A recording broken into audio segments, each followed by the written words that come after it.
오늘 본문에서 보는 대로 아마도 솔로몬은 즉위 초기에 이 하나님 앞에 기도하고 이 복된 약속을 받아내는 것 같습니다. 그가 기브온 산당에 가서 1000번제를 드렸다고 되어 있는데, 성전이 지어지기 전에 이스라엘 사람들이 하나님 앞에 제사 지내기 편하게 여러 지역에 높은 언덕이나 산에 이 제단을 지어서 하나님 앞에 제사를 지내곤 했습니다. 나중에 이것이 이제 우상 숭배의 온상이 되어서 성경에서 크게 꾸짖는 문제가 됩니다만, 아직은 그러기 전인 것으로 보입니다. 아마 4절에 있는 바와 같이 산당이 커서 아직 성전이 지어지지 않았고 성막에서 지내기는 부족했던 어떤 큰 제사를 솔로몬이 지낸 것으로 보입니다. 수량적으로 1000개인지 횟수로 1000번인지는 확실치 않지만 정성과 열심을 기울였다 하는 건 우리가 알 수 있습니다.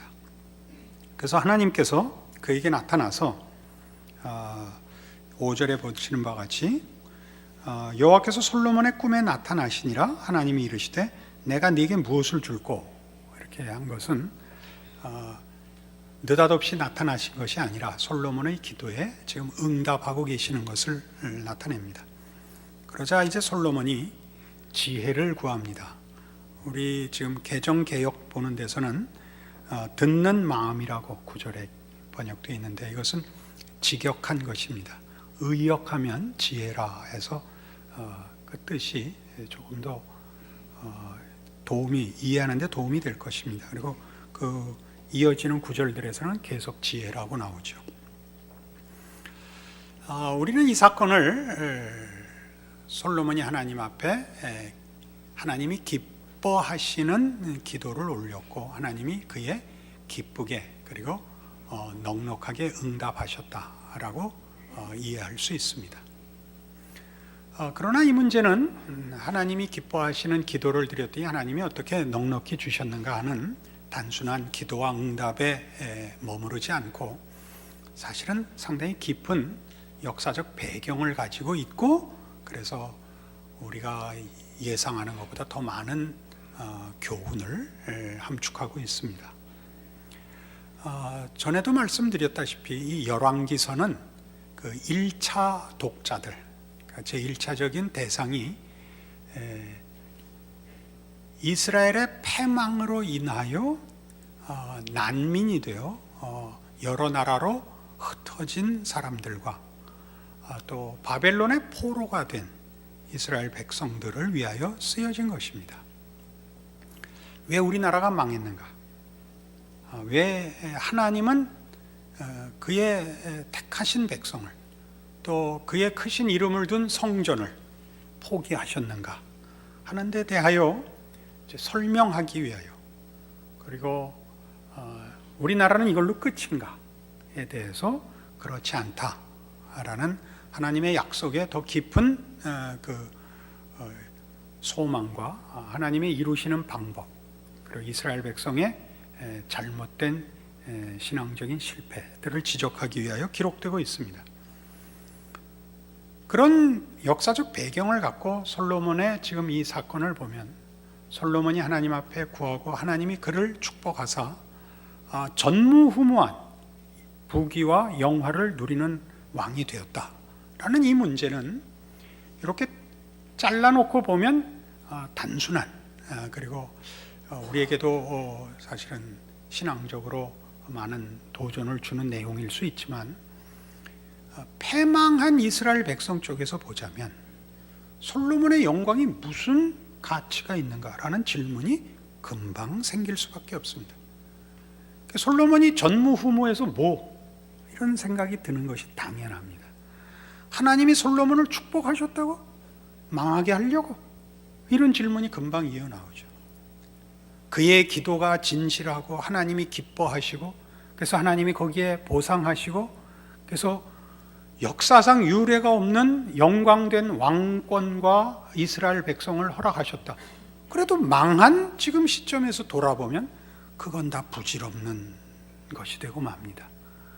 여기에 오늘 이 사건을 우리가 성경이 뭘 말하려고 이렇게 또는 이 내용을 남겼는지 찾아야 할 이유가 있습니다.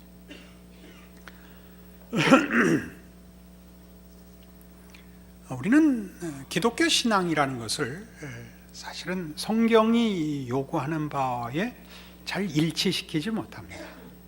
우리는 주로 기독교 신앙을 하나님의 뜻이 이루어질 것이라는 일종의 신적 결정론으로 믿거나, 또 우리의 신앙 행위를 하나님의 뜻에 맞추어 사는 도덕주의 같은 것으로 보통 애매하게 생각하고 삽니다. 그래서 실제로 성경이 얘기하는 하나님, 하나님의 일하심과 하나님의 백성이 된다는 의미에 대해서 우리는 조금 거리를 갖고 있습니다. 여기서 거리를 갖는다는 건 그래서 실생활 속에 신앙이라는 것을 잘 누리지 못한다, 그런 뜻입니다. 제가 어느 책에서 본 이 문제에 관한 아주 적절한 표현이 있어서 적어왔습니다. 제가 읽겠습니다. 성경은 하나님과 인간의 관계를 정적이고 개념적이며 교리적인 것으로 묘사하지 않는다. 역동적 관계, 온갖 변화와 불확실성이 게재된 가운데 구원이라는 궁극적 목표를 전망하는 역사적 과정으로 묘사한다, 이렇게 합니다.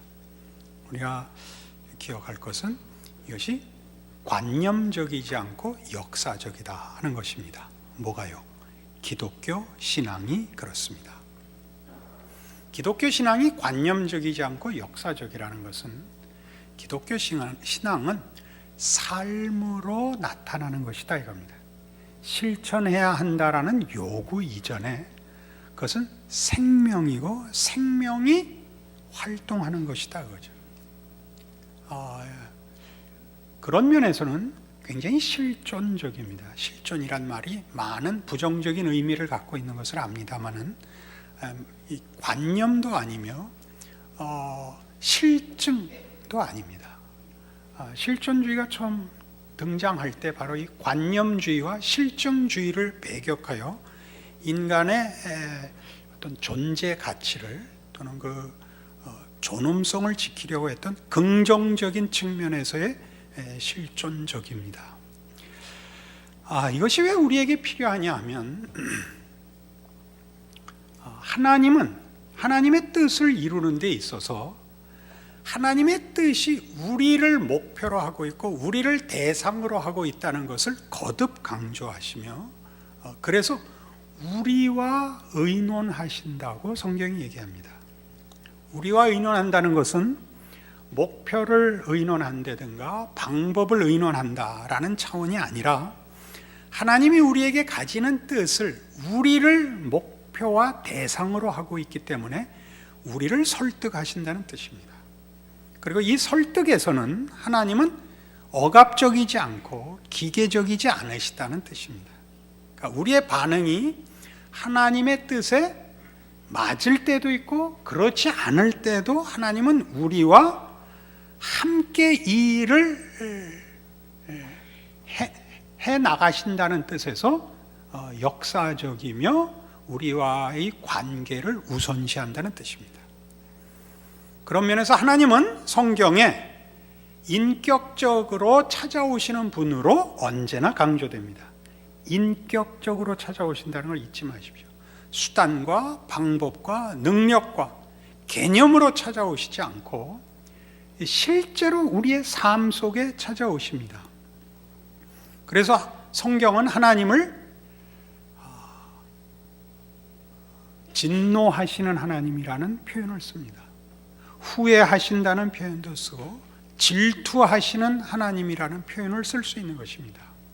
이 문제에 대한 또 하나의 인용을 제가 읽어드리겠습니다. 진노하시지 않는 하나님은 동정하시지도 않는 하나님이다. 그러한 하나님은 단순히 완전성의 개념에 지나지 않으며 구원하시고 고통당하시며 말씀하시는 하나님이 될 수가 없다. 우리는 하나님이 이렇게 구름 저 위에서 이렇게 내려다보시며 잘하면 상 주시고 못하면 벌하시고 잘할 때 격려하시고 잘못 갈 때 와서 경고하시고 하는 정도로 일종의 방관자고 심판자로 생각하기 쉽습니다. 그래서 하나님은 우리에게 원칙을 부여하시고 명령하시며 안내자를 보내실 수는 있어도 이렇게 우리 각 영혼의 인격에 직접 개입하신다는 개념은 굉장히 약합니다. 그러나 바로 성경은 이 사실을 우리에게 증언합니다. 성경의 기록은 여러 가지 문학의 형태를 띠고 있습니다. 예를 들면 지혜서, 시가서 같은 것이 있습니다. 그러나 제일 많은 부분을 차지하는 성경 기록의 문학 형태는 역사서입니다. 구약의 기록이 대부분이 다 이스라엘의 역사고, 신약도 보면 예수 그리스도의 생애와 그리고 초대 교회들의 그 당시의 모습들입니다. 대부분이 역사라는 문학 형태를 취하고 있습니다. 왜냐하면 하나님은 목적하시고 약속하신 것을 이루기 위하여 지금 일하시는 분이기 때문입니다. 우리는 이 사실을 성경 어디서나 보는데, 대표적인 예로 모세를 부르시는 하나님을 보시면 우리가 사실 깜짝 놀랍니다. 하나님은 모세를 불러 이제 애굽에 포로된 이스라엘 백성을 구원하시려고 합니다. 너는 가서 내 백성을 구원하라. 바로에게 내 백성을 놓으라 하라. 모세는 여러 가지 이유로 머뭇거립니다. 하나님이 누구십니까? 이름이 무엇입니까? 백성들이 믿지 않을 것입니다. 맨 나중에 한 마지막 변명을 기억하시죠? 보낼 만한 사람을 보내시옵소서.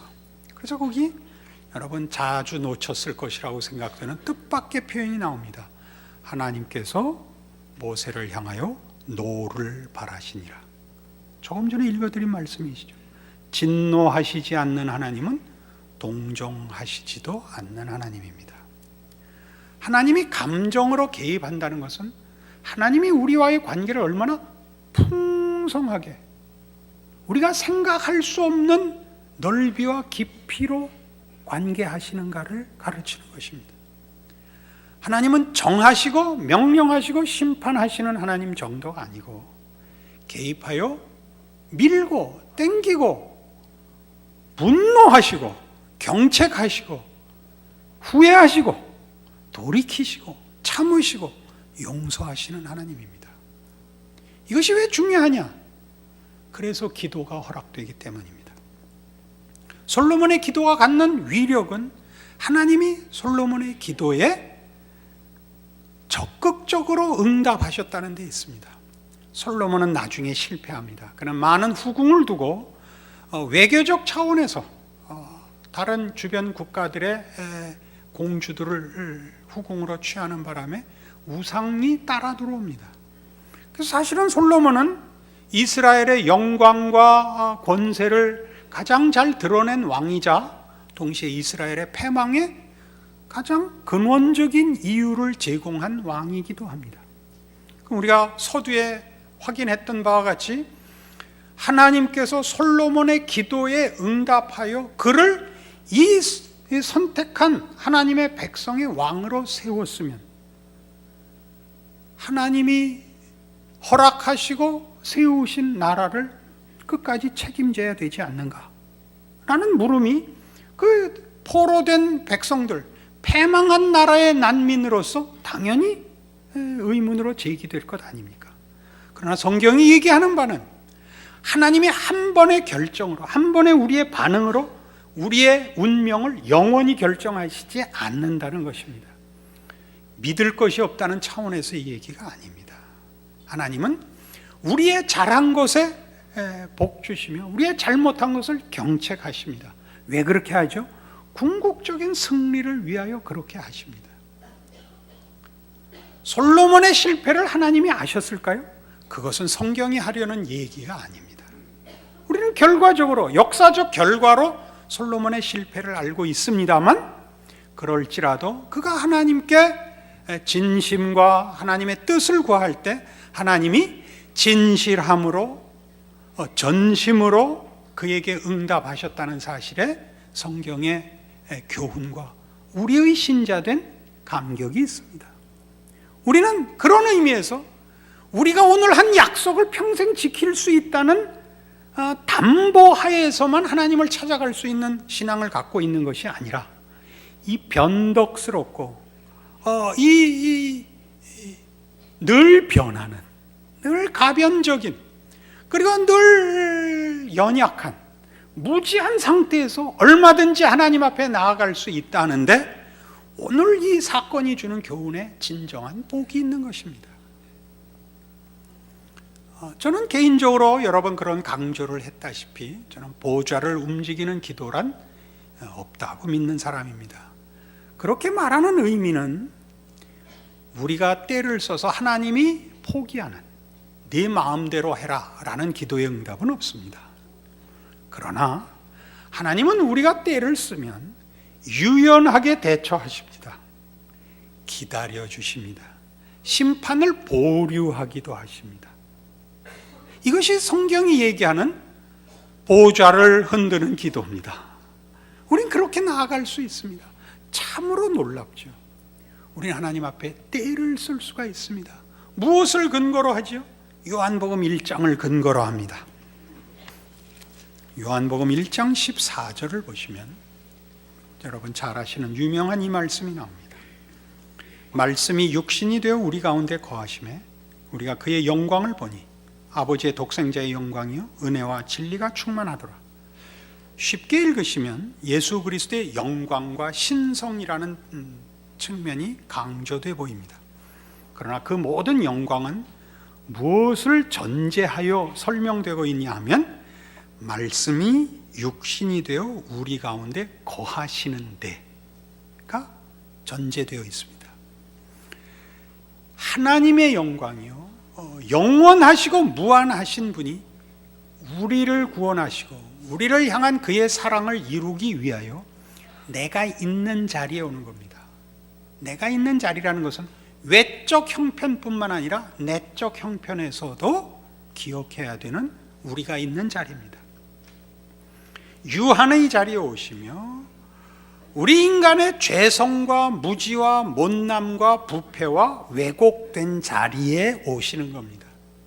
성육신의 놀라움은 그가 하나님이시면서도 우리를 위하여 우리 자리에 오시는데, 하나님의 영광의 자리를 놓고 우리를 구원하시러 오셨습니다.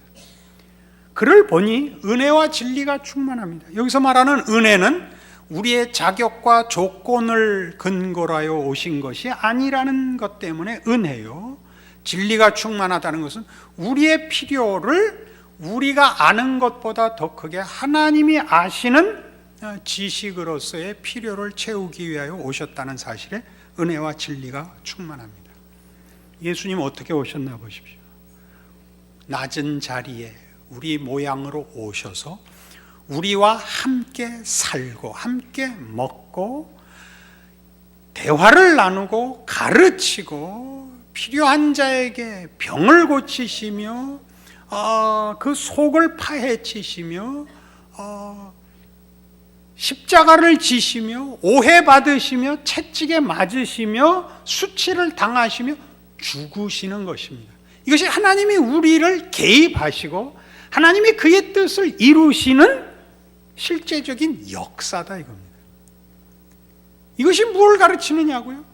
똑같이 우리는 하나님의 존전에 이제 예수 그리스도로 말미암아 하나님이 그렇게 찾아오신 은혜와 사랑과 말하자면 그 놀라움에서 동일하게, 그 경이로움에서 동일하게 가장 못난 것과 심지어 하나님의 뜻에 반하는 내용을 가지고 가장 부끄러운 자리에서도 아무 때나 흙 묻은 손을 가지고 하나님의 방문을 열고 그 앞에 뛰어들어갈 수 있는 것이 기도인 것입니다. 기도는 우리에게 어떤 공식도 아니며 주문도 아니고 기독교 신앙의 어떤 행동 방식도 아니며 형식도 아닙니다.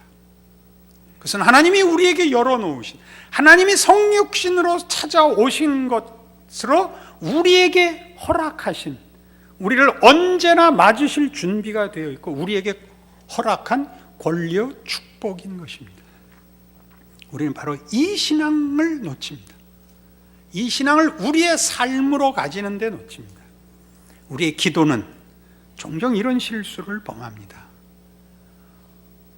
어떤 구조와 틀을, 덮개를 만들어 우리가 안주할 수 있는 데 써먹습니다. 나라가 평안하기를 빕니다. 경제가 회복되기를 빕니다. 교회가 행복하기를 빕니다. 목사님이 훌륭하기를 빕니다. 그건 뭐 잘하시는 기도입니다. 자기가 신앙생활하는 가장 중요한 내용을 놓칩니다.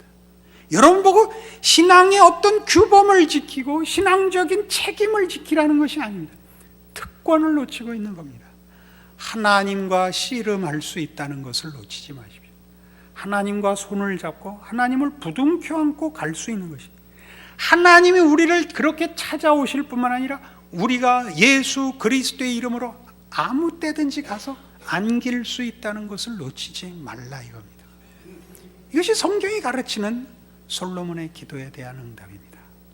우리는 이 삶을 놓칩니다. 그래서 우리는 말하자면 하나님이 아브라함에게 나타나서 내가 소돔 고모라를 멸하려고 한다 할 때, 나의 하나님, 거기 의인 50이 있으면 그 불의한 자들로 인하여 이 50인을 같이 해야겠습니까? 50인이 있다면 그들로 인하여 저들도 용서하리라. 10명이 모자라면 어떡하겠습니까? 40인만 있어도 그렇게 하리라. 어디까지 갔죠? 10명까지 깎았습니다. 하나님 마음을 바꾸시는 하나님입니다. 우리 그의 백성들, 그의 자녀들의 요구와 울부짖음에 그 마음을 바꾸십니다. 이것이 우리의 신자된 생애입니다. 우리가 모세 같고 다윗 같고 엘리야 같아야 된다고 생각합니다. 좋은 기대요. 실제로 그렇게 될 수 있다는 것이 성경의 약속입니다. 그러나 모세와 다윗과 엘리야에게는 하나님이 더 주시고 더 나타났다고 생각하시면 안 됩니다. 모든 하나님의 백성에게 하나님은 언제나 넉넉하십니다. 충만하십니다. 그들은 역사적인 사건에 쓰였을 뿐입니다. 모든 하나님의 백성들은 어느 누구를 막론하고 어떤 사건과 배경과 사건을 막론하고 하나님과 함께합니다. 우리는 이 사실을 마태복음 28장에서 봅니다. 마태복음 28장 18절, 예수께서 나와 말씀하여 이르시되 하늘과 땅의 모든 권세를 내게 주셨으니 그러므로 너희는 가서 모든 민족을 제자로 삼아 아버지와 아들과 성령의 이름으로 세례를 베풀고 내가 너희에게 분부한 모든 것을 가르쳐 지키게 하라. 볼지어다 내가 세상 끝날까지 너희와 항상 함께 있으리라 하시니라. 우리는 이 내용의 중요한 부분을 압니다. 가라, 제자를 삼으라. 우리 잘 알고 있습니다. 이것은 기본적으로 구원이 이제 이스라엘 민족에 한정되지 않는다는 선언입니다. 구원은 모든 인류에게, 전 세계에 허락되었습니다. 더 중요한 것은 가르쳐 지키는 이 문제, 가는 자, 가르치는 자에게만 약속되지 않고 모든 하나님의 백성들에게 허락된 이 약속입니다. 내가 세상 끝날까지 너희와 항상 함께 있으리랍니다. 성육신 하신 예수 그리스도의 은혜와 사랑과 열심이 주께서 다시 오시는 그날까지 모든 성도들에게 그 성육신의 진실하심과 전능하심으로 허락되어 있는 것이 모든 신자들의 실존입니다. 우리는 이 삶을 살도록 부름받고 있습니다. 여기에 우리의 자랑이 있습니다. 여러분, 이 나라를 위하여 기도하고 이 시대를 위하여 기도해야 되는 것 우리의 사명입니다. 그러나 아까 얘기한 것까지 그렇게 넘겨서 명분과 무슨 형식으로만 기도를 하지 마시고 여러분 스스로가 기도를 즐기셔야 됩니다. 기도 생활을 즐기라는 게 아닙니다. 기도가 갖는 기독교 신앙의 본질을 즐기십시오. 여러분은 하나님과 전 세계를 위하여 씨름할 수 있습니다. 소원할 수 있습니다. 보이지 않는 기도로 하나님이 오늘 이 세상에 평화를 주시고 은혜를 더 베푸시는 것을 여러분이 여러분 생애와 신앙의 현존에서 즐길 수 있습니다. 이 삶을 사십시오. 그렇지 않으니까 여러분들이 이렇게 교회에 오실 때마다 증권거래소 시세표 보러 오는 표정으로 오게 돼요. 여러분이 살지를 못하는 거죠. 여러분의 이름을 아는 자 없을 수 있습니다. 본인이 알아야 됩니다. 본인이 알아야 됩니다. 여러분의 신자된 존재와 생애를 세상의 그 무엇으로도 막거나 방해할 수 있는 것이 없으며 반대로 세상의 것으로 확인할 것도 없습니다. 여러분 영혼이 알고 여러분 인격이 압니다. 이 기쁨을 누리시는 이 특권을 놓치지 않는 책임 있는 신자가 되기를 바랍니다. 기도하십시다. 하나님 아버지 은혜를 감사합니다. 하나님의 자녀라는 이름이 갖는 큰 권세를 확인합니다. 우리는 하나님과 함께합니다. 우리의 작고 못나고 부족하고 유한함에도 불구하고 무한하시고 영원하시고 거룩하시고 전능하신 하나님과 함께 살게 되어 있습니다.